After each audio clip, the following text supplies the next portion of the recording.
Magandang araw sa lahat. Ang kwento ni Long Chen, Kabanata 41.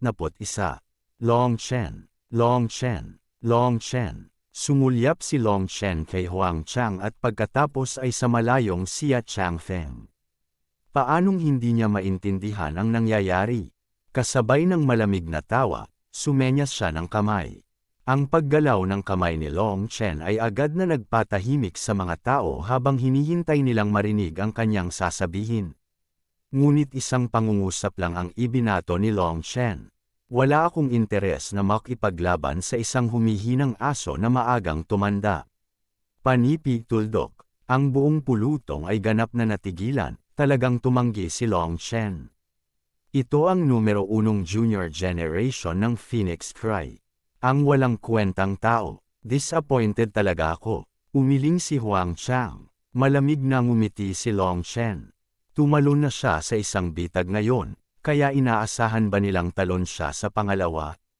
Walang kahit anong pain sa pagkakataong ito. Akala ba nila tanga siya? Alis na tayo, huwag mong pakialaman ang asong yan. Kasunod ng kanyang sigaw sa karamihan, si Long Chen ay lumayo. Agad niyang ninanais na daliseyan ang apoy ng hayop at wala ng oras na sayangin ito. Gusto mo talagang makuha ang pangatlong prinsesa na may ganyang pag-uugali? Ipapayo ko sa iyo ang tungkol sa palaka na gustong subukang kainin ang karne ng sisna. O tatawagin kitang basura. Malamig na tumawa si Huang Chang nang makita niyang gustong umalis ni Long Chen. Biglang nanigas si Long Chen. Ang Huang Chang na ito ay talagang nagpagalit sa kanya ngayon. Hindi niya alam kung kailan ito nangyari. Ngunit sa isang punto, si Chu Yao ay naging isang napakahalagang bahagi ng kanyang puso na talagang hindi niya maaaring hayaang year-okan ng ibang tao.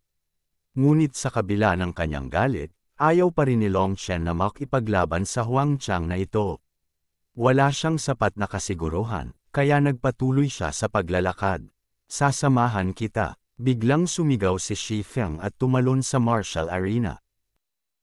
Labis na naalarma si Long Chen at mabilis na pinuntahan si Shi Feng. Ngunit napakabilis ni Shi Feng at hindi na siya napigilan ni Long Chen bago pa siya tumalon sa entablado. Huang Chang, linisin mo ang iyong bibig. Si Long Chen ay hindi isang taong maaari mong kahihiyan. Malamig na itinuro ni Shi Feng si Huang Chang. Nang makita si Shi Feng na umakyat sa entablado, lumiwanag ang mga mata ni Huang Chang. Malupit siyang ngumiti, bagaman ikaw ang numero 1 junior warrior, hindi ka tatagal ng 10 palitan sa akin. Dapat kang bumaba at subukang huwag mawala ng mukha. Masyadong mayabang, nakasusuklam, sirahin mo siya, Shi Feng. Kakakuha lang ni Shi Feng ng titulo ng numero 1 junior warrior. Ang lakas niya ngayon lang ay hinangaan ng hindi mabilang na tao. Para sa taong ito mula sa Grand Xia na insultuhan si Shi Feng ay iniinsulto ang buong nakababatang henerasyon ng Phoenix Cry Empire. Shi Feng, bumaba ka. Sumugod na si Long Chen sa tabi ng entablado at mahigpit na inutusan siya. Sabi niya bumaba ka. Natatakot siyang masaktan ka. Dapat bumaba ka na. Hindi rin siya pinansin ni Huang Chang. Ngunit ang kanyang mga salita ay mas nakakainis kaysa kung siya ay isinumpa siya. Long Chen, gusto ko siyang subukan, sabi ni Shi Feng. Ito ay isang bitag. Kung aawayin mo siya, hindi mo na ako magiging kapatid. Galit na umungol si Long Chen. Pwede niya akong insultuhan, pero hindi kanya kayang insultuhan. Kahit anong mangyari, kailangan ko siyang ipaglaban. Hindi ako makarinig sa iyo ngayon. Pinandilite ni Shi Feng si Huang Chang. Halika, sumulyap si Huang Chang sa kanya at tumango. Hindi ko napansin na mas mature ka sa kanya. Dahil sa lakas ng loob mo, papayag ako kung makakatanggap ka ng 10 sa mga suntok ko. Ang yabang, si Shi Feng ay umungal at ang lahat ng enerhiya ng kanyang katawan ay sumabog. Pagtatatak sa entablado, sinugod niya si Huang Chang gamit ang isang suntok. Ang suntok na ito ay naglalaman ng lahat ng kapangyarihan ni Shi Feng. Sumipol ang hangin at kahit na ang espasyo ay napunit, kahit na ang mga taong 12-12 metro ang layo ay malinaw na nararamdaman ito. Mabuti, nang makita ang kahangahangang suntok ni Shifeng, nagpalakpakan ang lahat. Ngunit si Long Shen ay labis na nababalisa. Bang, ang kamao ni Shifeng na tila hindi napigilan ay mahigpit na hinarang. Isang kamay lang ang ginamit ni Huang Chang para pigilan ito. Sa katunayan, nawala ang momentum ng buong katawan ni Shifeng sa sandaling nabangga niya ang kamay na yon. Ano? Nagulat ang lahat, ang suntok ni Shifeng ay napakalakas, ngunit hindi nito nagawang maalog si Huang Chang. Tumalsik ang mga puso nila. Itong maliit na kapangyarihan lang. Naiinis na umiling si Huang Chang. Ang pagkamangha ni Shifeng ay agad na naging matinding galit. Siya ay nagpadala ng isang marahas na sipa patungo sa tiyan ni Huang Chang, at kasabay nito, ginamit ang kanyang kanang kamay upang ikulong ang lalamunan ni Huang Chang.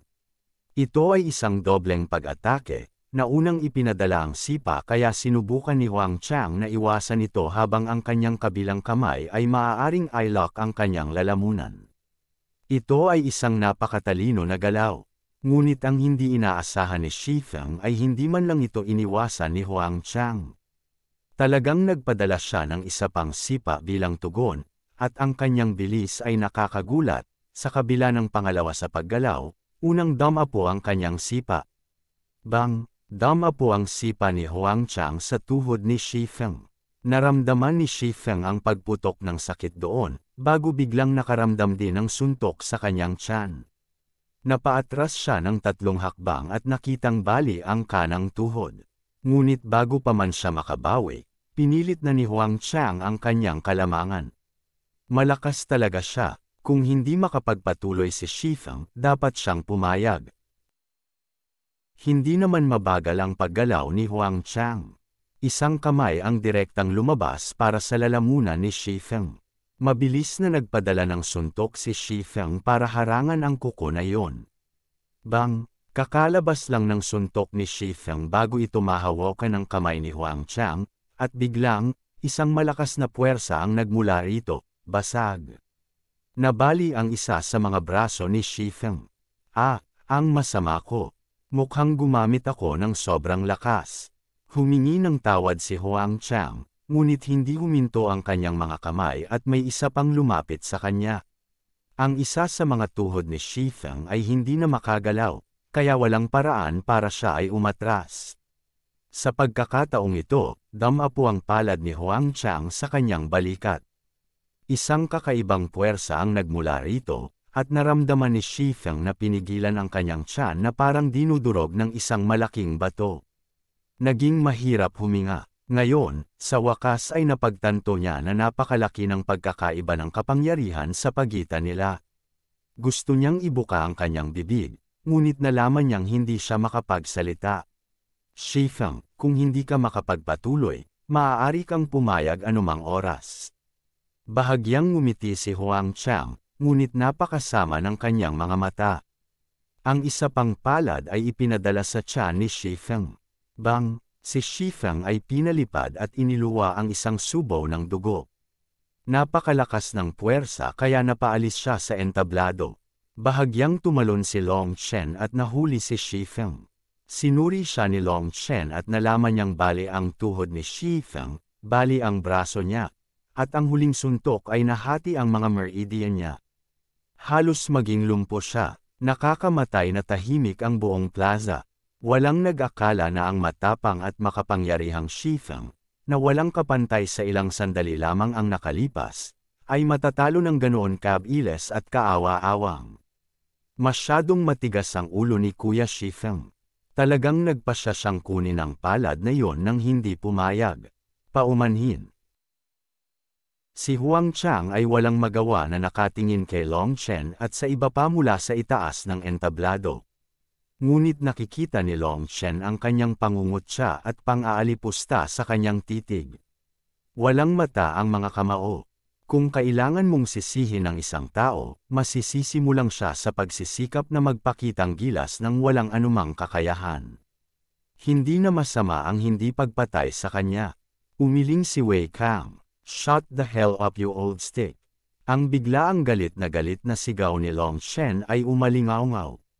at isang malakas na hangarin ng pagpatay ang tumaas, na naging dahilan upang manginig ang lahat.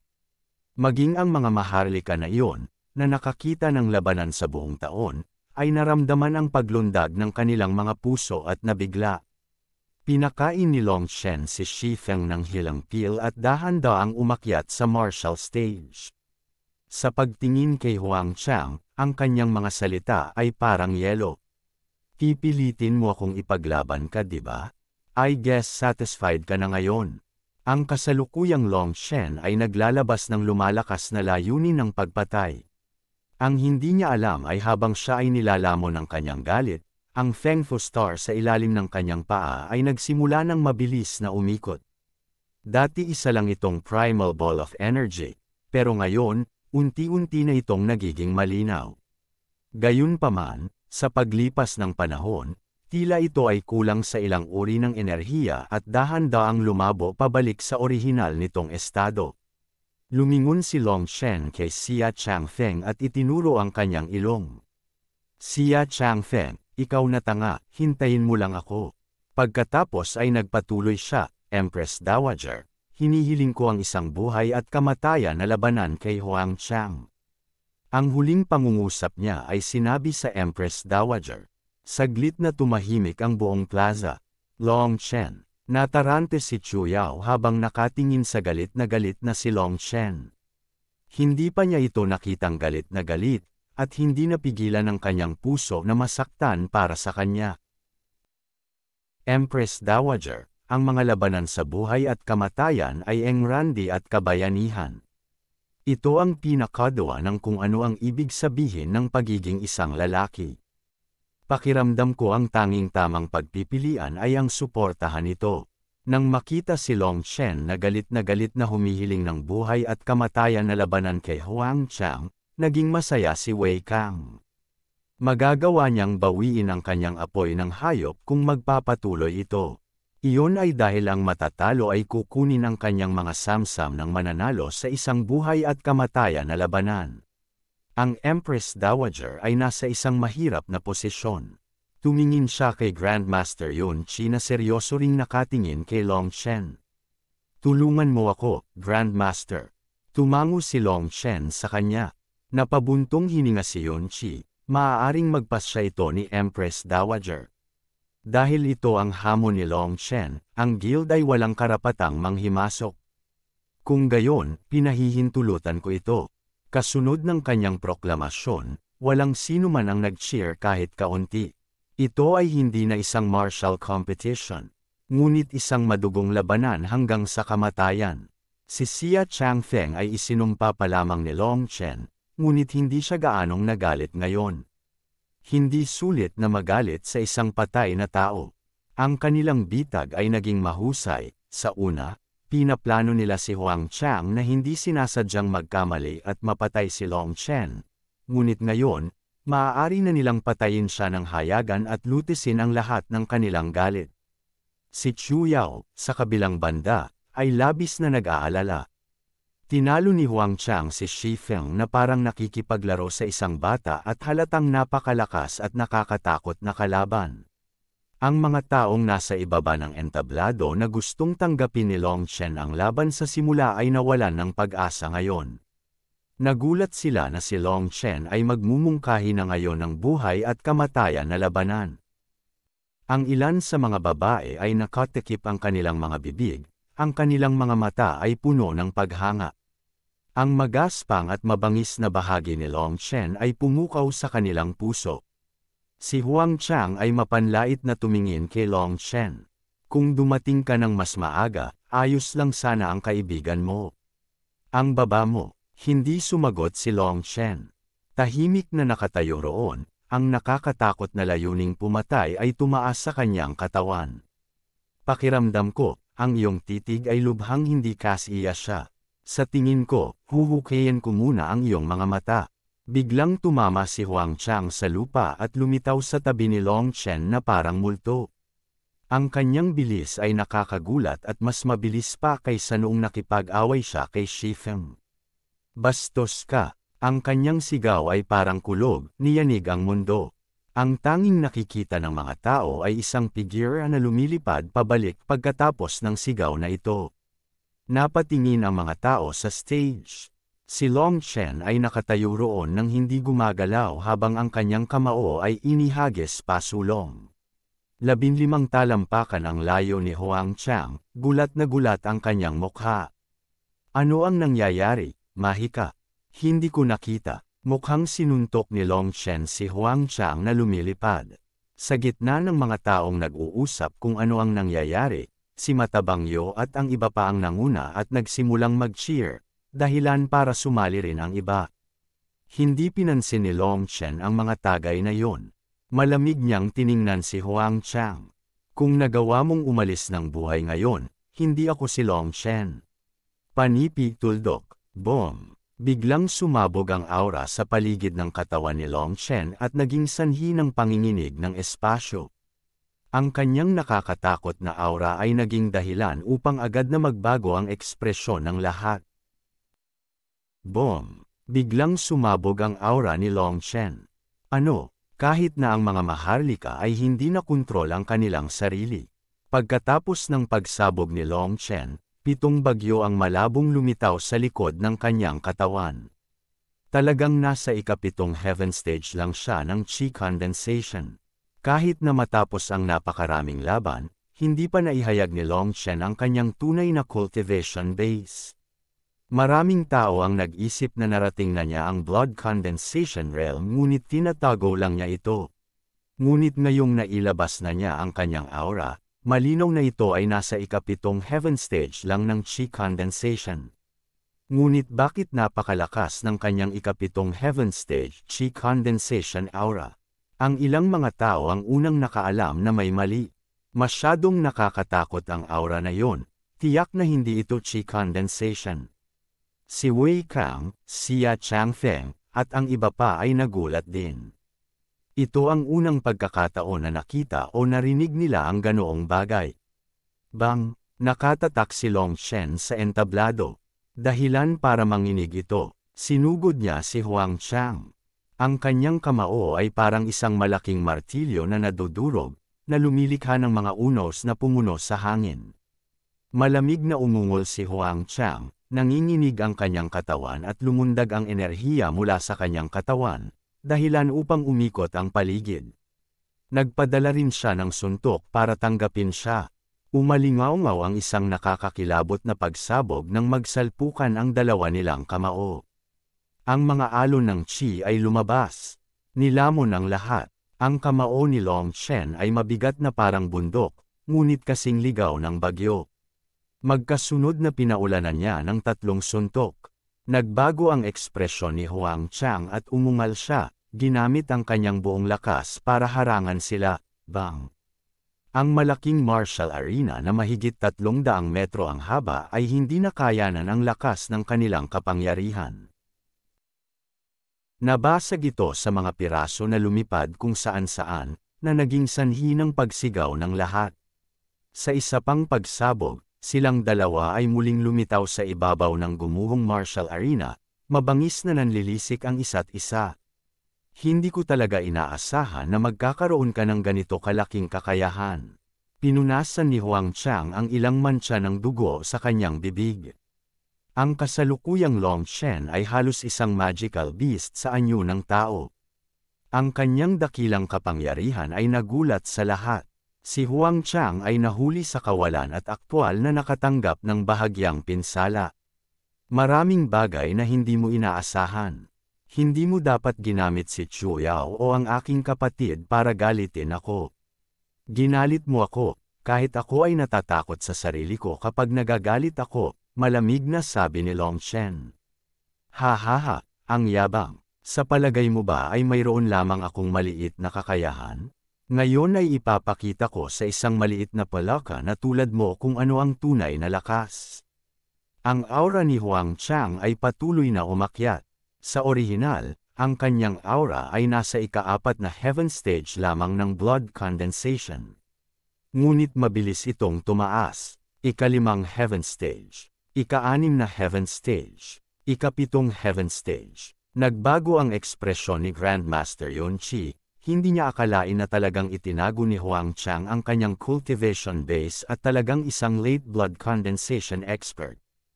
Ang pagkakaiba sa pagitan ng ikatlo at ikaapat na heaven stage ay napakahusay. Ang parehong ay totoo para sa ika-6 at ika-7 heaven stages.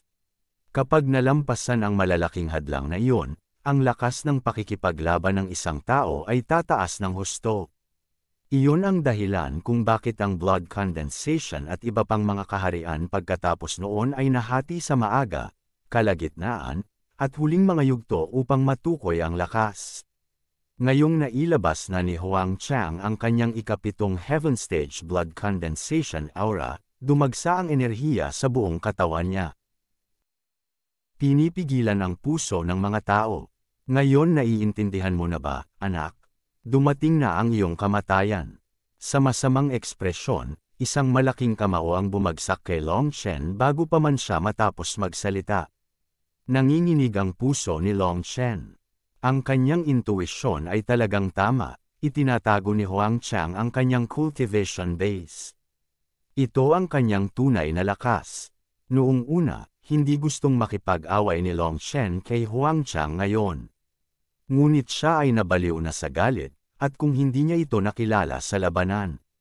Kung gayon hindi niya matatanggap ang sakit sa kanyang puso. Nang makita si Huang Chang na lumalapit sa kanya na may mapang asar ng ngiti na parabang isa lang siyang insekto, ang galit ni Long Chen ay sumambulat muli, at ang 7 bagyo sa kanyang dantian ay itinulak ng husto habang nagpadala rin siya ng kamao upang salubungin siya. Sa isa pang malaking pagsabog, naramdaman ni Long Shen ang isang malaking puwersa na dumaan sa kanya. Pakiramdam niya ay may nakadagan na toro na agad siyang pinalipad. Binasag niya ang isa sa mga durog na bato mula sa martial arena. Tinutukan niya talaga ang isang piraso ng kahoy na hindi bababa sa isang talampakan ang kapal at nagpatuloy ng ilang metro bago bumagsak sa lupa. Anong kapangyarihan? Napakaganda ba ng pagkakaiba sa pagitan ng kalagitnaan at huling yugto? Tumayo si Long Shen, nagulat. Sa unang pagkakataon na nakilala niya si Huang Chang, inihayag lamang ni Huang Chang ang isang cultivation base sa ika-4 na heaven stage ng blood condensation. Kahit sa oras na yon, naramdaman ni Long Shen na hindi niya ito kayang harangan. Namangha siya sa pagkakaiba ng maaga at kalagitnaan ng mga yugto noon. Noong nakalaban niya ang lalaking may mahabang kilay sa Heroic Assembly House, hindi na nagawang lumaban pa sa kanya ng mahabang kilay na lalaki kahit na siya ay nasa maagang yugto ng blood condensation. Ngayon, ganap na nakondense ni Long Shen ang kanyang Fengfu Star at 7 bagyo. Ang kanyang kakayahan sa pakikipaglaban ay ilang beses na mas mataas kaysa noon, ngunit lubos pa rin siyang nalulula sa huling yugto na si Huang Chang. Ang isang basurang tulad mo ay talagang nang-ahas na hamanin ako. Paano mo nagagawang ipakita ang iyong sarili? Ang isang palakang tulad mo ba ay talagang nangangahas na kumain ng karne ng sisna? Huwag mo akong pagtawanan. Si Huang Chang ay dahan-daang naglalakad patungo kay Long Shen. Nakangiting may paghamak. Ang isang tulad mo ay hindi angkop na mabuhay sa parehong mundo tulad ng sa akin. Hayaan mo akong tapusin ka. Hindi, sigaw ni Chu Yao. Malapit na siyang mag-charge forward. Huwag maging walang pakundangan, walang sino man ang maaaring makialam sa isang labanan sa buhay at kamatayan. Ang mukha ng Empress Dowager ay lumubog at mahigpit niyang binalaan siya. Kasabay nito, lumitaw ang isang dosenang gwardya sa tabi ni Chu Yao. Ang mga gwardya na yon ay pawang mga eksperto na tiyak na hindi madadaanan ni Chu Yao. Anak, umupo ka, hindi mo ito mapipigilan, malumanay na sabi ni Grandmaster Yun Shi. Grandmaster, pakiusap, iligtas si Long Shen. Naiiyak na nagmamakaawa si Chu Yao. Huwag kang mag-alala, kahit na kailanganin kong mawala ang lahat ng aking mukha, tiyak na ililigtas ko si Long Shen. Tahimik na bulong ni Grandmaster Yun Shi sa kanya habang nakangiti. Nang marinig ang kanyang pangako, napuno ng ginhawa si Chu Yao. Nagpatuloy si Grandmaster Yun Shi, magmasid muna tayo sandali. Si Long Shen ay hindi isang normal na tao. At tiyak na mayroon siyang sariling trump card. Tumango si Chu Yao. Bagamat hindi pa sila matagal na magkakilala, ang impresyon niya sa kanya ay napaka-maaasahang tao. Hindi niya alam kung bakit, ngunit sa ilang kadahilanan, naging sanhi ito ng labis na pagkagulo ng puso niya. Iniisip kung ano ang ginawa niya at kung paano ito nakita ng iba, agad na namula ang kanyang mukha. Natahimik si Xia Changfeng dahil alam niyang patay na si Long Chen. Ngunit agad siyang nagalit nang makita niyang ganoon na lamang ang pag-aalaga ni Chu Yao kay Long Chen. Agad siyang sumigaw, "Huang Chang, stop wasting time. Tapusin mo yan." Nakarating na si Huang Chang sa harap ni Long Chen nang marinig niya ang mga utos na yon. Bamantong hininga siya, "Anak, hayaan mo akong bigyan ka ng payo bago ka mamatay. Sa kabilang buhay, magkaroon ng kamalayan sa iyong sariling lakas. Hindi mo ma-provoke ang ilang tao." Panipi tuldok, malamig siyang tumawa at nagpadala ng suntok kay Long Chen. Gayunpaman, ang suntok na ito ay ganap na tahimik. Lumitaw ang isang dilaw na kulay ng dumi, malinaw na minarkahan ito bilang isang high-class na battle skill. Lahat ay natigilan, siya ay isang huli na eksperto sa blood condensation, at si Long Chen ay ganap ng pinangungunahan ng walang anumang battle skills. Ngayon, nagumamit siya ng isa, walang alinlangan ang pagkamatay ni Long Chen. Ang ilan sa mga dalaga ay nakapikit ng mahigpit. Ayaw makita ang eksena ng paglipad ng dugo ni Long Chen. Ngunit hindi man lang nataranta si Long Chen. Walang pakialam niyang sinabi, talagang nagbibigay ng magandang payo ang mga tao bago mamatay. "Tama ka, magkaroon ng kamalayan sa iyong sariling lakas. Hindi mo talaga ma-provoke ang ilang tao." Sinalubong ni Long Chen ang kamao ni Huang Chang gamit ang sarili niyang kamao. Bago sila magbanggaan, mabilis na umikot ang Feng Fu Star sa ilalim ng kanyang paa at isang strand ng enerhiya ang ipinadala sa kanyang dantian. Ang kanyang mabagal na pag-ikot ng mga bagyo ay agad na lumaki ng 10 beses na mas malaki at nagsimulang umikot ng ligaw. Napuno ng walang katapusang karagatan ng enerhiya ang kanyang buong katawan. Mahika, boom! Ang mga alon ng chi ay lumundag, yumanig sa bawat direksyon, na naging sanhi ng pagyanig sa buong plaza. Ang nakakagulat na enerhiya ay dumaloy sa buong arena. Ang mga unos ng hangin ay mabilis na lumakas, halos tangayan ang mga tao. Lahat ay umatras, puno ng pagkabigla at takot. Ang gayong nakakatakot na labanan ay isang bagay na hindi pa nila nakita o naisip noon pa man. Ito ba talaga ang kapangyarihan na kaya ng mga tao? Nang dahan-daang tumira ang alikabok, hindi na makikita ang orihinal na anyo ng entablado. Ito ay ganap na guho. Sa gitna ay isang bakanteng espasyo na orihinal na may hawak na isang napakatatag na slab ng bato. Ngayon, natatakpan ito ng mga bitak ng sapot ng gagamba. Doon, nagkatitigan ang dalawang tao, magkadikit pa ang mga kamao. Ang mga mata ni Long Chen ay parang kidlat habang walang tigil na tumitig kay Huang Chang. Sa kasalukuyan, ganap na nabigla si Huang Chang. Ngayon lang, ginamit niya ang kanyang buong lakas ngunit talagang hindi niya magawang ilipat si Long Chen kahit kaunti. Naramdaman niya na sa likod ng kamao ni Long Chen ay isang walang katapusang daloy ng enerhiya na umaagos palabas tulad ng walang katapusang rumaragasang alon. Si Huang Chang ay sumabog na ng buong lakas. Ngunit hindi niya nagawang patayin si Long Chen. Pakiramdam nito ay si Long Chen ay may walang katapusang hukay ng enerhiya, dahilan upang maramdaman niya ang kaunting bakas ng takot sa unang pagkakataon. Mabilis na tumayo sina Xia Changfeng at Wei Kang, puno ng pagkamangha. Ang kakayahan ni Long Chen sa pakikipaglaban ay ganap na lumampas sa kanilang mga inaasahan. Paano ito posible? Pangit ang ekspresyon ni Xia Changfeng.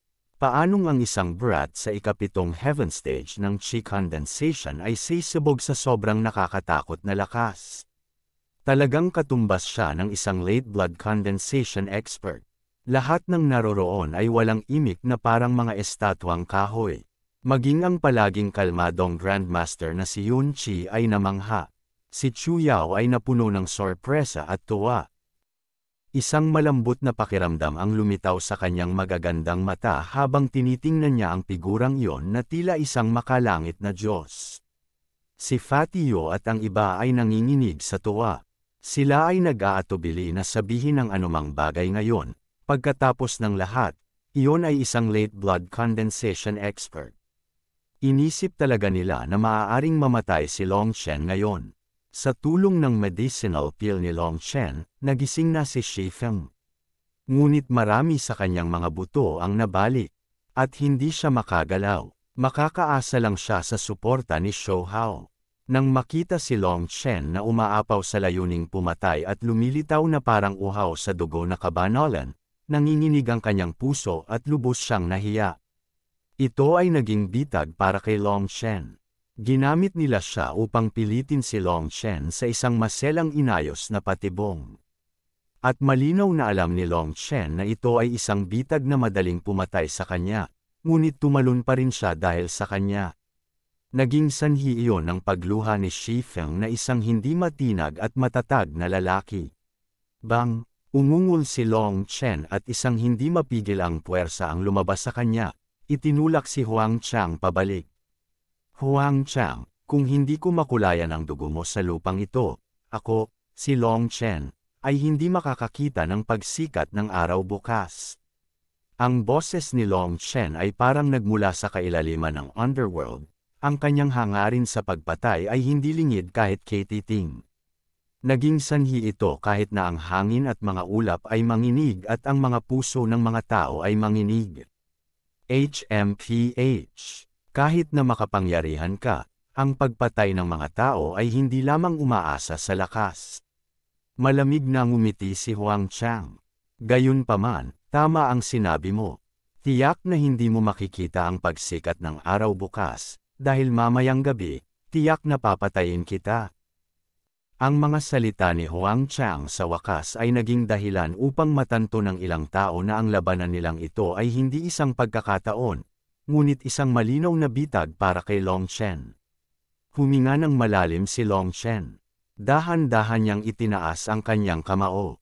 Walang hangin na gumagalaw sa kanyang katawan, ngunit ang kanyang mga damit ay nagsimulang lumutang, ang kanyang itim na buhok ay sumasayaw.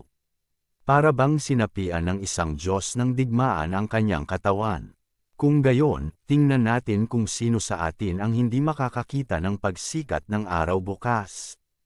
Tingnan natin kung alin ang hindi natin makikita ang paglubog ng araw bukas. Kasunod ng sigaw ni Longshen, lumitaw ang berdeng ilaw sa kanyang kamao. Sa sandaling lumitaw ang liwanag na iyon, isang nakakatakot na hangin ang lumabas at maging ang hangin ay dumaing sa ilalim ng kamaong iyon. Nang makita iyon, isang banayad na pakiramdam ang lumitaw sa loob ni Chuyao. Isa iyon sa mataas na mortal class battle skills na itinuro niya kay Longshen. Ngunit nang si Longshen ang gumamit nito, ganap na itong nagbago. Ang lakas nito ay may kakayahang lunukin ang mga bundok at ilog. At kahit na mula sa 12-dosenang metro ang layo, nagdulot ito ng matinding pressure sa mga tao. Breaking Wind Fist. Parang niyanig ng kulog ang langit. Isang unos ang bamalat sa kanyang kamao, na para bang gusto nitong sirain ang mismong lupa. Ang gulat na sigaw ay umalingaw-ngaw sa buong karamihan. Ang kapangyarihang ipinahayag ni Longshen ay nalampasan na nila ang kanilang imahinasyon. Si Longshen ay isang ganap na kakaiba sa kanila. At para kay Huang Chang, si Longshen ay parang isang magical beast na gusto ang kanyang buhay kaysa isang tao. Ang kanyang kamao ay tila lumawak upang punan ang buong langit at lupa, ganap na ikinulong siya. Ito ay lubos na ikinagulat niya. Noong una ay inakala niya na si Longshen ay nagkaroon ng maswerteng engkwentro na naging dahilan upang mas lumakas ang kanyang pisikal na katawan. Si Huang Chang ay isang taong lihim na inayos ni Xia Changfeng upang maging isang martial weapon. Sa kanyang kabataan, nakipaglaban na siya sa mga pakikibaka sa buhay at kamatayan, na nakaligtas sa lahat ng ito. Siya ay nagkaroon ng nakakatakot na dami ng karanasan sa labanan, kaya ang dating lakas ni Longshen ay hindi masyadong nakakatakot sa kanya.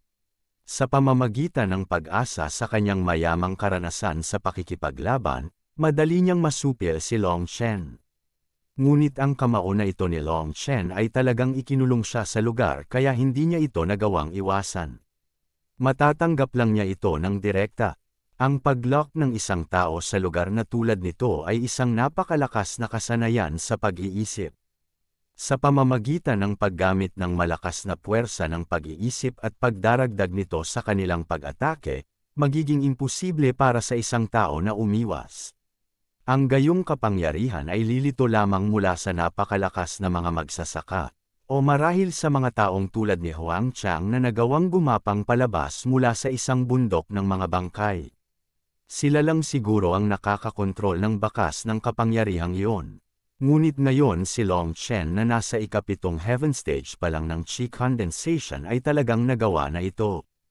Walang saysay ang sitwasyong ito sa kanya.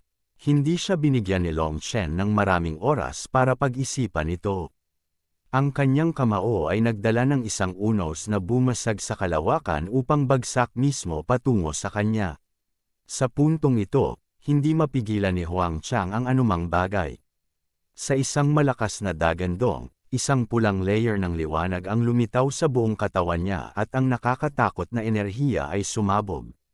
Buong lakas din siyang nagpakawala ng kamao. Boom! Naramdaman ng lahat ang pagyanig ng buong plaza. Pagkatapos, isang figure ang ipinadala na lumilipad sa isang malaking bato. Mahigit 10 metro ang kapal ng malaking batong iyon at agad na gumuho.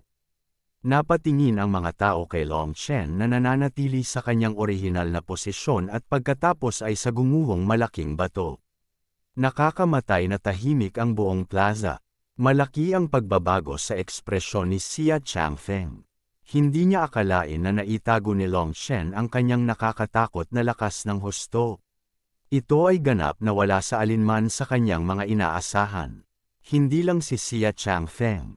Si Wei Kang ay napuno din ng pagkabigla, at ang kasamaan ay lumitaw sa kanyang mga mata. Kung ang mga kakayahan ni Long Chen sa pakikipaglaban ay ibunyag sa mga sekta sa labas ng mundo, tiyak na tatanggapin nila siya. Pagkatapos ng lahat, si Long Chen ay napakabata pa. Sa suporta ng isang sekta, sino ang nakakaalam kung gaano siya kalakas? Iyon ay ganap na hindi katanggap-tanggap. Hindi nila siya pinayagang umalis dito ng buhay. Kinamumuhian na ni Wei Kang si Long Chen at hiniling na patayin siya. Si Long Chen ang naging sanhi ng pagkawala ng kanyang mukha, at ang dalawa ay parang tubig at apoy. Kung hahayaan niyang lumaki pa si Long Chen, mabubuhay pa kaya siya? Biglang nabasag ang malaking bato at isang figure ang dahan-daang lumabas mula roon, na agad na nagdulot ng gulat na pag-iyak. Ang kasalukuyang Huang Chang ay isang napakalungkot na figure. Karamihan sa kanyang mga damit ay punit-punit, at ang kanyang buhok ay gulo-gulo na. Sa magulo niyang buhok, kitang-kita ng karamihan ang dagwang mukha niya. Mas maraming dugo ang patuloy na tumutulo sa lupa. Excellent, pinahanga mo talaga ako. Bagamat nasugatan si Huang Chang, ang kanyang boses ay ganap na hindi nabalisa. Ako rin namangha sa iyo. Isang masamang pakiramdam ang bumangon kay Long Chen, ngunit talagang hindi niya papayagan ang kanyang sarili na apihin siya sa mga tuntunin ng pagiging kahanga-hanga. Ngumiti si Huang Chang, ngunit ang ngiting iyon ay ganap na nakakatakot at nakakatakot sa kanyang mukha na nababalot ng dugo. Sumulyap sa malayong si Xia Changfeng at nakita siyang bahagyang tumango patungo sa kanya, biglang tumawa si Huang Chang. Long Chen, ang iyong kapangyarihan ay lumampas sa aking inaasahan, ngunit hindi ka makakatakas sa kamatayan ngayon. Ngayon, ipapakita ko sa iyo kung ano ang tunay na lakas. Biglang nagpaungol si Huang Chang na parang isang mabangis na hayop. At kasunod nito, nagsimulang magkawatak-watak ang kanyang damit. Ang mga taong nanonood sa di kalayuan ay lahat ay nagsisigawan. Ang mga braso ni Huang Chang ay dumbbell ang laki at ngayon ay nababalot ng dilaw na balahibo. Ang pinaka-nakakaloka ay lalo pang namilipit ang mukha niya. Tinakpan ito ng balahibo at may lumitaw na mga pangil sa kanyang bibig. Ang kanyang mga kamay ay naging deformed. Ang kanyang mga kuko ay lumaki at naging bakal, at isang malamig at nagbabantang hangin ang nagmula sa kanyang katawan. Ang kasalukuyang Huang Chang ay hindi na tao, siya ay mas tulad ng isang freak sa isang humanoid hugis. Buong katawan niya ang naglalabas ng berserk aura. Sa wakas ay nagbago ang ekspresyon ni Grandmaster Yun Chi nang makita niya ito. Sa kanyang karanasan, nakilala niya kung gaano katakat ang hakbang na ito. Sa tabi niya ay si Chu Yao na nakapansin sa pagbabago ng ekspresyon ni Yun Chi. Nagmamadali siyang nagtanong, "Grandmaster, ano ang nangyayari? Tao ba o hayop si Huang Chang?" Seryoso ang ekspresyon ni Grandmaster Yun Chi habang sumagot. Malamang na hindi simple ang pinanggalingan ni Huang Chang.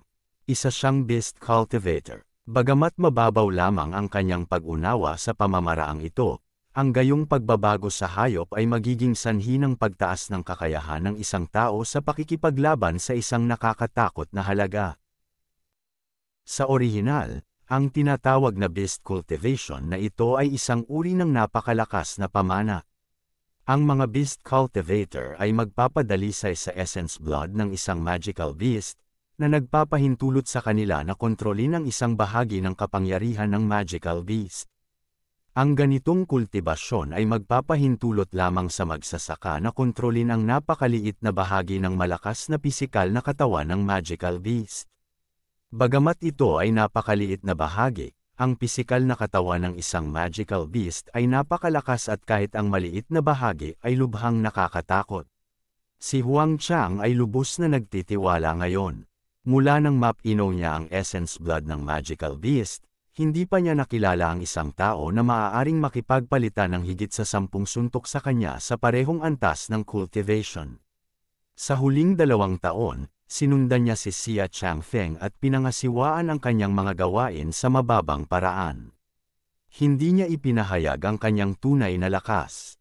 Sa ngayon, hindi niya inaasahan na kailangan niyang sumabog sa lahat ng ito. Ngunit hindi pa rin niya kayang hawakan ang kabataang ito. Galit na galit siya, mahika, nang makita niya ang pagtango ni Xia Changfeng, wala na siyang pag-aalinlangan at inihayag ang kanyang kakaibang trump card beast transformation. Nakikita ang kulay ng kanyang balahibo, malamang na pininaw niya ang pinakamataas na pangalawang ranggo ng Yellow-Faced Devil Wolf's Essence Blood. Hindi mo kailangang mag-alala. Kapag hindi na kaya ni Long Chen, pupunta ako. HMPH, gusto ko talagang makita kung ano ang nasa manggas niya. Nang makita si Chu Yao na labis na nag-aalala, sinabi ni Grandmaster Yun Chi ng ilang nakakaaliw na salita. Sa pagtingin sa nasisiyahang si Wei Kang, malamig siyang umiti. Sa kasalukuyan, ang buong pulutong ay napuno ng takot habang nakatingin sila kay Huang Chang. Hindi nila maiwasang umatras sa kanya. Sa sandaling malayo sila sa kanya, medyo ligtas na sila. Napuno din ng pagkabigla si Long Chen nang tumingin siya kay Huang Chang. Ito ang unang pagkakataon na naramdaman niya ang hangin ng kamatayan, at ito ay napakalakas. Matapos sumanib sa kaluluwa ng isang Pale God, ang kanyang kakayahang makadama ng panganib ay naging mas maunawain. Para sa kanya na magkaroon ng ganoong pakiramdam ay nangangahulugan na ang kasalukuyang Huang Chang ay tiyak na nagdulot ng matinding panganib sa kanya. Tiningnan ni Huang Chang ang sarili niyang mga kuko, sinubukan ang mga ito ng kaunti. Pagkatapos, lumingon siya kay Long Chen, ang pangit ng boses nito na parang gasgas na bakal, mayroon ka bang huling salita? Pinigilan ni Long Chen ang sarili niyang takot. Walang silbi ang gayong takot at magdudulot lamang sa kanya ng kawalan ng pag-asa. Kinailangan niyang talunin ito. Ang lahat ng kalamnan ni Huang Chang ay nakaumbok. Sa kanyang dilaw na balahibo na nakatayo sa dulo at ang kanyang 3 pulgadang haba ng mga pangil, wala siyang ibang hitsura kundi isang halimaw. Gusto kong magtanong sa iyo, sabi ni Long Chen. Fine, it'll count as your last wish before death. Sabi ni Huang Chang, pinaglalaroan ang kanyang mga kuko. Gusto kong itanong, tao ba o hayop ang nanay at tatay mo? Paano sila nanganak ng isang weirdo na tulad mo? O isa kang human-beast hybrid? Naguguluhan na tanong ni Long Chen. Ang tugon para kay Long Chen ay 5 bakal na kuko sa hangin. Sa oras na maramdaman niya ang mga ito, umabot na sila sa kanyang dibdib. Nagulat si Long Chen, at halos likas na binawi ang kanyang dibdib at mabilis na umatras. Mabilis ang reaksyon ni Long Chen, ngunit ang damit sa kanyang dibdib ay ginupit at 5 puntos ng dugo ang lumitaw sa kanyang balat. Talagang namangha siya sa bilis nito. Ang pag-atakeng yun ay napakatindi na kung siya ay gumawa ng isang hakbang na huli na, siya ay namatay. Ang palitan ay nangyari ng napakabilis ng kidlat na hindi man lang nag-react ang karamihan bago ito natapos. Nakakainis talaga yang bibig mo. Bilang parusa, dudurugin kita. Dahan-dahang inilagay ni Huang Chang ang kanyang mga kuko na parang kuko sa kanyang bibig at dinilaan ang mga ito. Nabahiran pa rin sila ng kaunting dugo ni Long Chen. Huminga ng malalim, itinuon ni Long Chen ang lahat ng kanyang atensyon. Ang kanyang banal na pakiramdam ay itinulak sa kanyang pinakamataas. Dahil sa kapabayaan niya kanina lang ay halos mahiwa na ang tiyan niya. Isang pagkakamali lang ay sapat na, kung maulit man ito. Tiyak na magiging bangkay na siya. Ito ang unang pagkakataon na nakaramdam ng ganoong takot si Long Chen. Ngunit sa parehong oras, sa ilang kadahilanan, nakaramdam din siya ng kaunting pananabik. Umiinit ang dugo sa katawan niya. Ang hindi niya alam ay sa sandaling naramdaman niya ang banta ng kamatayan, ang Feng Fu Star sa ilalim ng kanyang paa ay nagsimulang umikot ng walang anumang paghihimok o kontrol mula kay Long Chen. Kasalukuyan itong nagbabago sa hindi kilalang paraan. Ngunit hindi yun naramdaman ni Long Chen dahil ganap siyang nakatutok sa labanan. Ang lahat ng kanyang atensyon ay nasa labas ng mundo, kay Huang Chang. Ang demonyong anyo niyang iyon ay isang bagay na hindi niya maaaring maging pabaya. Ang asong tulad mo ay gustong dumurog sa akin? Magagawa ba yon ng isang lalaking hindi man lang lalaki? Hindi ako naniniwala. Si Long Chen ay sumulyap ng patagilid kay Huang Chang. Ang kanyang ekspresyon ay mapanlait. Ngunit habang nagsasalita siya, pinalaganap din niya ang kanyang banal na kahulugan sa limitasyon nito. Ginagamit ito bilang isang kapalit sa pagbabantay sa kanyang mga sandali. Mamatay, gaya ng inaasahan niya, mas madaling magalit ang hayop na nagpabago kay Huang Chang. Isang baliw na dilaw na unos ang sumugod kay Long Chen. Ang pag-atake ni Huang Chang ay isang bagay na inaasahan na ni Long Chen. Bagamat hindi niya naiintindihan ang beast cultivation, maaari niyang ipagpalagay na ang paggamit ng lakas ng magical beast upang madagdagan ang sariling lakas ng pakikipaglaban ay tiyak na magiging sanhi ng isang tao na maging mas galit at mas mababa ang kontrol. Bagamat nakakatakot ang nagngangalit na lakas na yon, ang gayong tao ay likas lamang na makakalaban. Naniniwala si Long Chen na ang isang ligaw na toro ay tiyak na mas madaling harapin kaysa sa isang tusong sorrow. Sa pagkakataong ito, handa na si Long Chen at lumipat din siya kaagad sa Huang Chang. Isang binti ang sumipa palabas mismo patungo sa tiyan ni Huang Chang. Bang! Ang sipa ni Long Chen ay dumapo mismo sa kanyang tiyan, na pumipilit sa kanya pabalik. Ang galit na si Huang Chang ay parang isang mabangis na hayop at hindi man lang nakapaghanda sa pag-atake ni Long Chen. Ngunit nang makita ang galit na bilis ni Huang Chang, malamig na pawis si Long Chen. Nang dumapo ang sipa ni Long Chen sa tiyan ni Huang Chang. Ang kuko ni Huang Chang ay halos umabot na sa lalamunan ni Long Chen. Kung hindi dahil si Long Chen ay naghahanda at naunang gumawa ng kanyang hakbang, tiyak na hindi siya makakapag-react ng mabilis. Ito ang takot sa paglilinang ng hayop. Pagkatapos ng pagbabagong anyo ng hayop, ang lakas, bilis, at depensa ng isang tao ay tataas na parang bagong tao. UUNGOG. Dahil pinilit na pabalaykan ni Long Chen, nagpalabas si Huang Chang ng isang dagandong ng hayop. Ang kanyang mga mata ay naging ganap na pula, habang ang kanyang mga kuko ay muling umabot kay Long Chen. Breaking Wind Fist. Malakas na sumigaw si Long Chen at sumuntok. Boom! Tumama ang kamao ni Long Chen sa kanyang magkabilang kuko, at ang dalawa ay napaatras ng ilang metro. Anong lakas? Bulong ni Long Chen sa loob. Hindi inaasahan na si Huang Chang ay magkakaroon ng nakakatakot na trump card. Ang bastos na ito ay talagang nagtago ng malalim. Ang Breaking Wind Fist na ginamit ni Long Chen bago ito ay nagpalipad kay Huang Chang ng walang kaunting pagtutol. Ngunit si Huang Chang na sumailalim sa pagbabagong anyo ng hayop ay hindi na maaaring saktan ng kamao ni Long Chen. Si Huang Chang ay parang isang galit na magical beast. Sa sandaling napaatras siya, muli siyang umabante, mabilis na itinaas ang kanyang mga kuko patungo kay Long Chen. Si Long Chen ay nagngangalit ang kanyang mga ngipin at ang Feng Fu Star sa ilalim ng kanyang paa ay muling umikot. Ang 7 bagyo sa loob ng kanyang dantian ay mabilis na umikot, ang enerhiya ng kanyang buong katawan ay lumalabas. 2 kamao ang sumuntok, direktang humarap kay Huang Chang. Ang mga paputok na tugtog ay yumanig sa kalangitan at ang malalakas na hangin ay umihip sa lahat ng dako. Ang nakakatakot na mga alon ng enerhiya ay nagpabalik sa lahat ng taong nanonood. Langit, anong uri ng labanan ito? Masyadong nakakatakot. Ang mga taong iyon ay hindi pa nakakita ng ganoong galit na labanan. Puti ang kanilang mga mukha at nanginginig ang kanilang mga binti sa takot.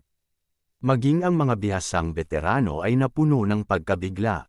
Wala sa kanila ang umasa na si Huang Chang ay isang beast cultivator at may ganoong nakakatakot na kakayahan sa pakikipaglaban.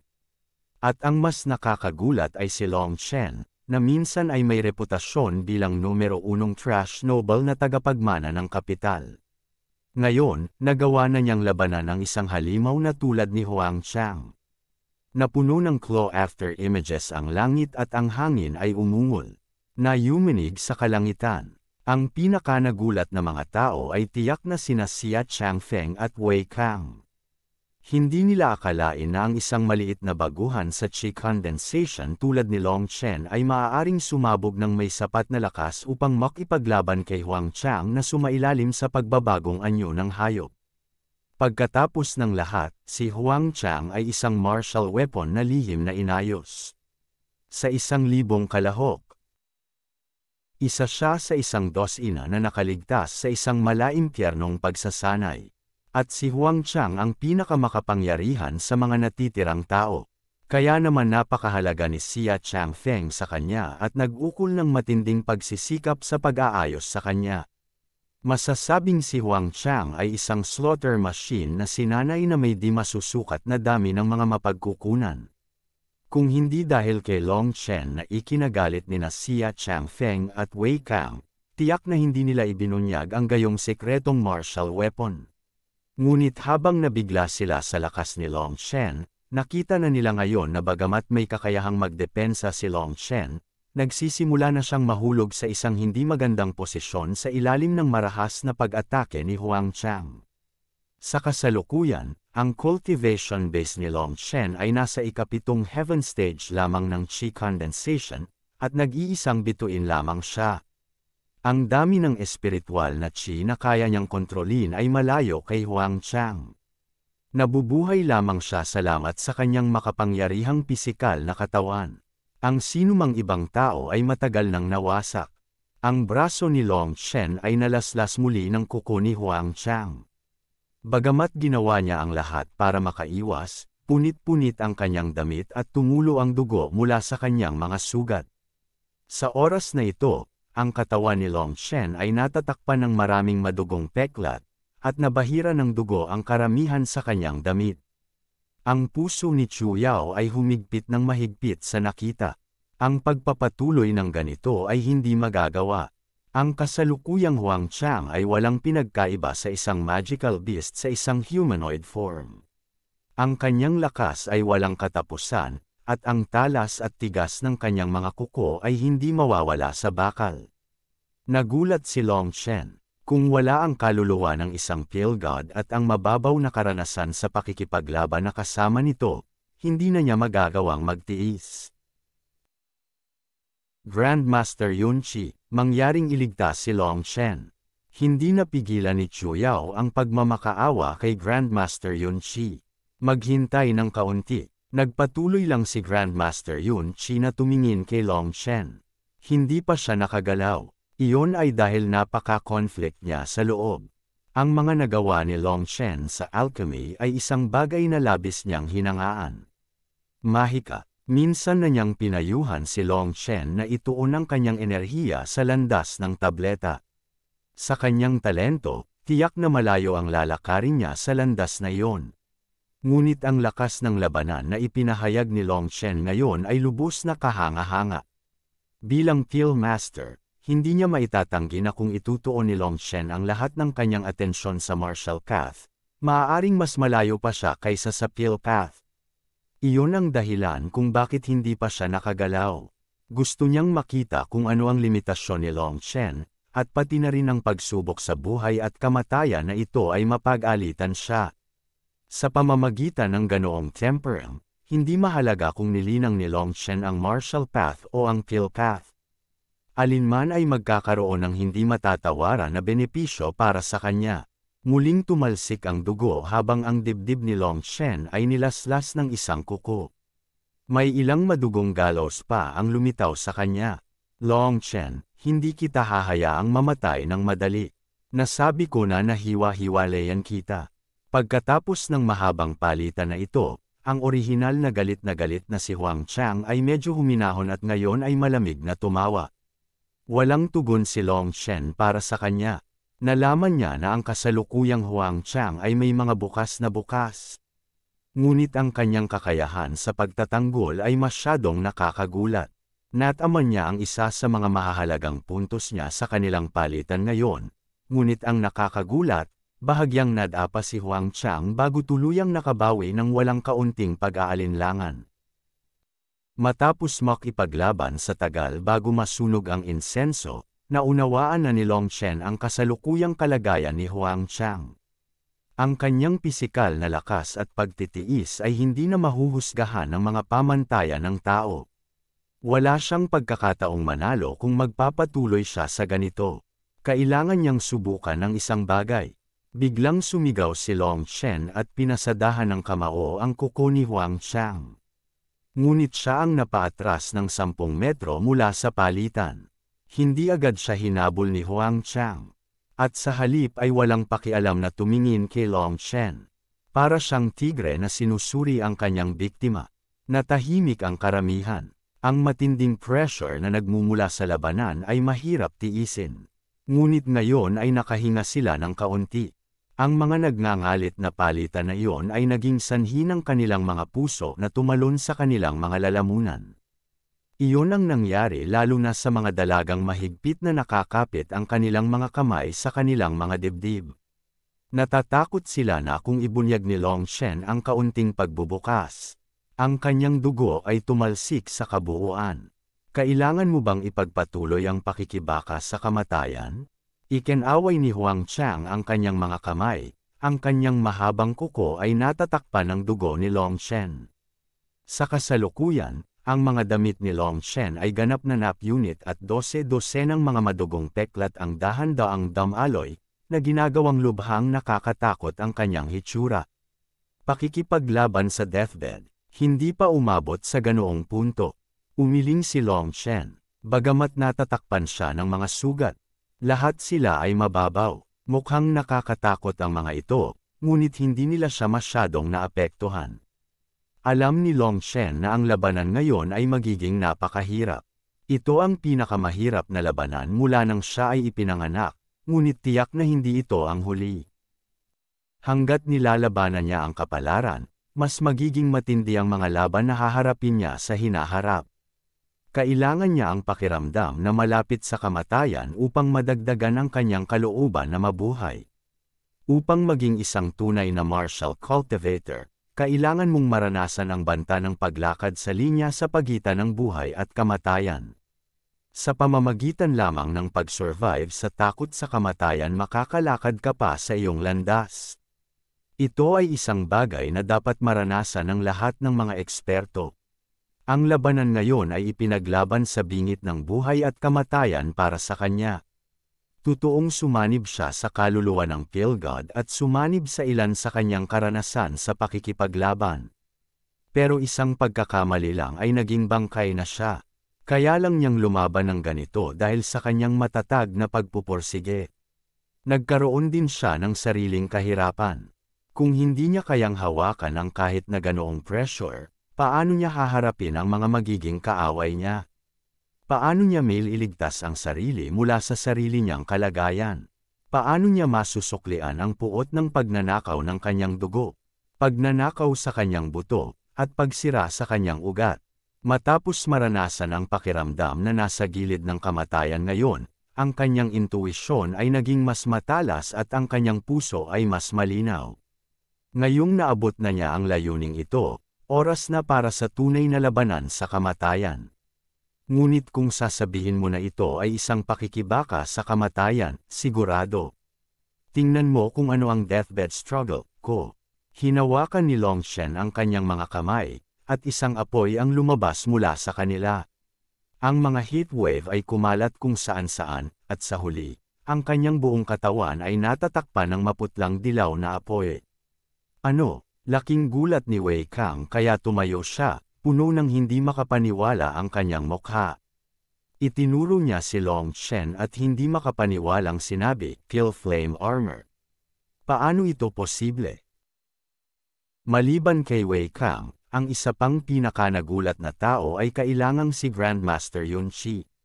Kaya, maaari talagang ikalat ni Longshen ang kanyang Kill Flame sa buong katawan niya. Ang paggamit ng Pill Flame para protektahan ang katawan ay isang bagay na kaya lang gawin ng Pill Masters tulad ni Yun Chi at Wei Kang. Ito ay hindi lamang nangangailangan ng isang malakas na Pill Flame at isang malakas na espiritual na Chi, ngunit nangangailangan din ito ng isang napakalakas na espiritual na lakas bilang suporta. Tanging ang pinakamakapangyarihan sa Pill Masters ang maaaring gumamit ng Pill Flame para protektahan ang katawan. Karaniwang kilala para sa kanila na ang Pill Masters ay kailangang maabot ang Tendon Transformation Realm bago magkaroon ng sapat na espiritual na enerhiya at espiritual na lakas upang bahagya na lamang gamitin ang Pill Flame upang protektahan ang katawan. Bagamat ayon sa rango, si Longshen ay mabibilang na bilang Pill Adept, ang kanyang cultivation base ay nasa ikapitong heaven stage ng Chi condensation lamang. Sa ilalim ng normal na mga sitwasyon, ang paglilinang ng mga tableta at pagtatanim ng militar ay hindi kinakailangang pantay, ngunit tiyak na magkakaugnay ang mga ito. Upang maging isang Pill Apprentice, kailangan ng isa na maabot man lang ang Chi condensation. Iyon ay dahil doon lamang maaaring pagsama-samahin ng isa ang isang Pill Flame. Ngunit ang pagsasama-sama lamang ng Pill Flame ay hindi ka naging Pill Apprentice. Sa pamamagitan lamang ng pagpino ng isang medicinal pill na nakakatugon sa mga pamantayan, maaari kang makakuha ng mga kwalipikasyon upang maging isang Pill Apprentice. At ang karamihan ng Pill Apprentice ay nakarating na sa blood condensation realm, kung hindi sila magkakaroon ng sapat na espiritual na chi upang pinuhin ang mga tabletang panggamot. Tanging ang napakahusay na mga cultivator ng Pill ang maaaring maging Pill Apprentice sa Chi condensation realm. Ang mga taong tulad ni Longshen at Xia Baichi, na maaaring pinuhin ang pangalawang antas na mga medicinal pill sa Chi condensation realm at sa gayon, ay may kwalipikasyon na maging Pill Adepts, ay maaari ng ituring na mga henyo. Ngunit kahit gaano ka katalino, tiyak na hindi ka makakapag-condense ng Pill Flame para protektahan ang iyong katawan sa Chi condensation realm. Sinira nito ang lahat ng nalalaman nilang dalawa. Si Longshen ay nababalot na ngayon ng dilaw na apoy. Ang kanyang buhok ay lumipad sa hangin, at ang kanyang mga mata ay parang mga bituin, na parang isang nangingibabaw na Diyos ng apoy ay bumaba sa lupa. Papunta na ako. Sa malamig na sigaw at nababalot ng apoy ang kanyang katawan, biglang bumangon si Longshen. Ang hangin na ilang metro sa paligid niya ay umabot na sa isang nakakatakot na mataas na temperatura. Sinuntok ni Longshen, ang mataas na temperatura sa paligid ng kanyang kamao ay nagdulot ng space sa warp. Ang lakas nito ay nakakabigla habang ito ay bumagsak patungo kay Huang Qiang. Labis na nagulat si Huang Qiang nang maramdaman niya ang hindi maipaliwanag na takot mula sa apoy sa paligid ng kamao ni Long Chen. Nang makita ang kanyang pag-atake, mabilis siyang umatras upang maiwasan ang suntok. Ngunit sa pag-iwas niya sa suntok na ito, bigla niyang nakita ang malamig na ngiti ni Long Chen. Isang napakalaking pakiramdam ng panganib ang agad na pumuno sa kanya. Kalokohan! Ang nakakagulat na suntok ni Long Chen ay talagang isang pagkukunwari lamang. Ang aktwal na pag-atake ay isang tahimik na sipa. Sa oras na naramdaman niya ito, ang paa ni Long Chen ay marahas na dumapo sa kanyang tiyan. Malungkot na tumili si Huang Qiang. Ang sipa na ito ay hindi nagdulot sa kanya ng anumang mabigat na pinsala, ngunit ang apoy ay nagpasiklab sa balahibo sa kanyang katawan. Talagang ayaw ng mga hayop sa apoy. Si Long Chen ay nasisiyahan sa loob. Ang pagbabagong anyo ng hayop ni Huang Qiang ay maaaring magdala ng lakas ng magical beast, ngunit nagdala din ito ng ilan sa kanilang mga kahinaan. Ang furred magical beasts ay may likas na takot sa apoy, kaya ang kanyang pale flame ay nagkaroon ng malakas na pagsupil kay Huang Qiang. Ang sipa ni Long Chen ay natabunan ng apoy at nag-apoy sa katawan ni Huang Qiang. Napuno ng malakas na amoy ng lechon ang hangin. Sa kabila ng kanyang makakaya upang maalis ang apoy, matagal pa rin itong naapula. Ang isang malaking bahagi ng kanyang dilaw na balahibo ay nasunog na itim sa puntong ito. Siya ay nagpakita ng labis na kahabag-habag, tulad ng isang daga na hamukay mula sa isang kalan. Nang makita ito, nagpahinga si Yun Qi sa loob. Para kay Long Chen na mahanap ang mahinang lugar ni Huang Qiang nang napakabilis ay napakahusay. At ang pinakamahalaga, kahit na alam ng iba ang kahinaan na iyon, si Long Chen lang, na maaaring magpaliit ng pale flame sa antas na ito, ang maaaring samantalahin ang nakamamatay na kahinaang iyon. Ang balat ni Huang Qiang ay itim na, at ang lahat ng kanyang balahibo ay nasunog. Bagamat hindi siya malubhang nasugatan, hindi niya mapigilan ang likas na takot na mayroon siya sa apoy. Sa oras na ito, halatang napigilan siya ng pale flame ni Long Chen. Habang si Huang Qiang ay umuungol sa galit, sinumpa siya ni Long Chen gamit ang kanyang mga kamao na lumilitaw na parang isang hugis tao na nagniningas na apoy. Si Long Chen ay napakabilis, sunod-sunod na pinalo ng 3 suntok. Alam ni Huang Qiang na hindi niya maiiwasan ang mga ito, kaya't ang mga ngipin na lamang niya ay mapapag-alitan niya. Bagamat hindi siya natatakot sa pisikal na lakas ni Long Chen, sa bawat pagtama ni Long Chen ng suntok, ang kanyang mga kuko ay tila lumiliit na parang kalalabas lang mula sa isang pugon. Pagkatapos ng 3 suntok na ito, naramdaman ni Huang Qiang na parang wala na sa kanya ang kanyang mga kamay. Naamoy pa niya ang mahinang amoy ng inihaw na karne mula sa kanila. Ilang sandali lang ang nakalipas, si Long Chen ang napilitang umiwas at tumakbo. Ngayon ang sitwasyon ay ganap na nabaligtad mismo. Sa harap ng pale flame ni Long Chen, si Huang Qiang ay maaaring matakot lamang at walang lakas na gumanti. Nagdiwang lahat si Fatty Yu at ang iba pa nang makita nila ito. Hanggat makapagtiyaga si Long Chen, tiyak na magiging kanya ang tagumpay. Patayin siya, Huang Qiang. Tumayo si Xia Changfeng at sumigaw. Ang lakas ni Long Chen ay higit na lumampas sa kanyang inaasahan. Umabot na sa puntong kahit siya ay nakakaramdam na ng takot. Ang isang kill adept na may walang katapusang potensyal na isa ring henyo na martial cultivator ay hindi niya basta-basta. Ang ganitong uri ng tao ay kailangang maging isang tapat na subordinate o ganap na maalis. Sa kasalukuyan, ang relasyon niya kay Long Chen ay parang tubig at apoy, kaya wala na ang unang posibilidad. Sa makatuwid, hindi mahalaga kung ano ang presyo, kailangan niyang patayin si Long Chen kung hindi ay hindi na siya makakadama ng kapayapaan. Galit na pinandilatan ni Huang Qiang ang nagliliyab na si Long Chen. Hindi niya akalain na ang isang taong pinaglaruan niya sa labanan ay mag-evolve sa ganoong antas. Mamatay ka, Long Chen. Ngayong natanggap na niya ang utos mula kay Xia Changfeng, nagpakawala si Huang Chang ng isang hayop na dagandong at biglang, ang kanyang dugo at qi ay tumaas sa langit. Ang buo niyang katawan ay parang nabalot ng dugo at naging ganap na pula. Ano, maaari niyang gamitin ang Great Blood Explosion Technique? Grabe yan! Ang mga maharlika ng Phoenix Cry Empire ay sumigaw sa alarma dahil nakilala nilang lahat ang pamamaraang ito. Ang Great Blood Explosion Technique ay isang lubhang nakakatakot na lihim na sining. Gagamitin ito kung ang isang eksperto sa blood condensation ay makatagpo ng mga kalaban na talagang hindi nila kayang talunin at itulak sa breaking point. Saka lamang sila gagawa ng gayong walang awa na desisyon at gagamitin ito. Ang Great Blood Explosion Technique ay nagpasiklab sa dugo at qi ng buong katawan bilang presyo para sa pansamantalang pagtaas ng lakas ng labanan ng isang tao. Ito ay magbibigay daan sa gumagamit na doble ang lakas ng pansamantala. Ngunit ang presyo ay lubhang kakila-kilabot. Kapag nagamit na, ang dugong esensya na iyong nakondensed ay tuluyang masusunog. Kahit na nabuhay ka, ang iyong cultivation base ay magyayelo, at hindi ka na makakaunlad pa sa natitirang bahagi ng iyong buhay.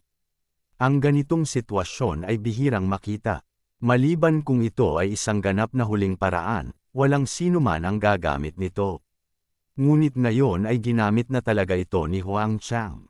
Napansin ni Grandmaster Yun Chi ang natulala na mga maharlikang iyon at hindi niya maiwasang mapabuntong hininga. Ang Phoenix Cry Empire ay talagang walang pag-asa. Sa kabila ng gayong henyo na lumitaw, wala ni isa sa kanila ang tumulong kay Long Chen. Anuman ang mangyari, siya ay anak ng Border Suppression Marquis na may mahusay na mga nagawa at gumawa ng malaking kontribusyon sa imperyo. Ang Border Suppression Marquis ay lumalaban sa hangganan sa loob ng mahigit 10 taon na, lumalaban sa mga ganid ng mga barbarian na tribo at hinahayaan ang Phoenix Cry Empire na tamasahin ang isang panahon ng kapayapaan. Kung mamatay lang ang anak niya ng ganito sa kabisera, hindi ba matatakot ang imperial na pamilya sa paghihiganti? Ngunit nang tingnan ni Yun Chi ang ika-4 na prinsipe at ang Empress Dowager, hindi niya maiwasang mapabuntong hininga sa kalungkutan. Bahagyang yumuko siya at naghanda upang iligtas si Long Chen. Ang pagpapakita ngayon ni Long Chen ay lumampas na sa kanyang inaasahan. Walang paraan na hahayaan niyang may mangyari sa kanya. Matapos gamitin ang Great Blood Explosion Technique, si Huang Chang ay naging isang uhaw sa dugo na hayop at ang kanyang mga mata ay naging ganap na pula.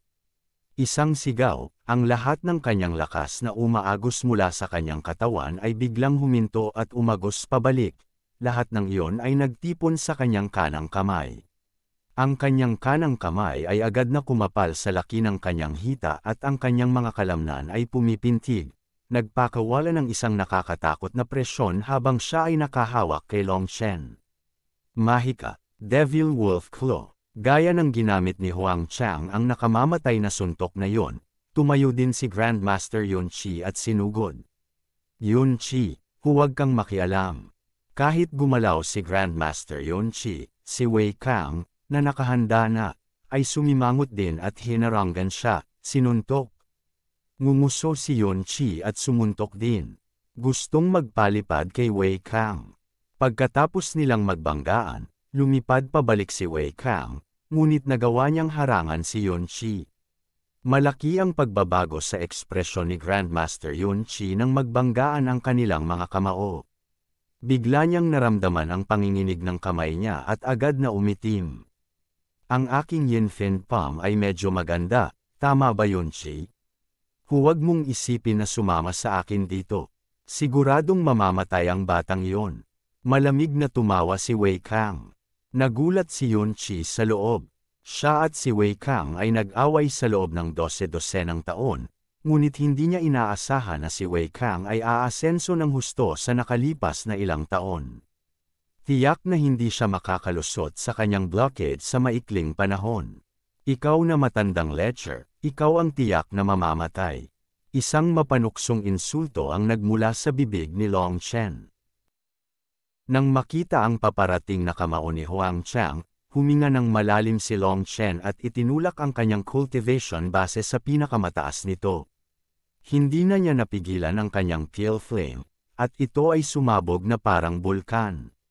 Flame cloud calm. Nawala ang apoy sa paligid ng kanyang katawan, lahat ito ay namuo sa gitna ng kanyang palad. Ang orihinal na malabong dilaw na apoy ay nagsilang na ng bahagyang pulang kulay dahil sa mataas na temperatura. Sa harap ng mga natulala na tingin ng lahat, ang palad ni Long Chen ay direktang bumangga sa matatalas na kuko ni Huang Chang. Isang pagsabog ang yumanig sa kalangitan habang sumasayaw ang apoy. Umaalingaw ang mga alon ng qi sa hangin. Maging sina Yon Chi at Wei Kang ay tumigil sa kanilang laban upang manood sa gulat. Nang tumira ang alikabok at lumino ang kanilang paningin, ang una nilang nakita ay isang bunganga na may lapad na 3 metro. Sa magkabilang gilid ng butas, 12 ng metro ang layo, ay may 2 pigira na nakahandusay sa lupa.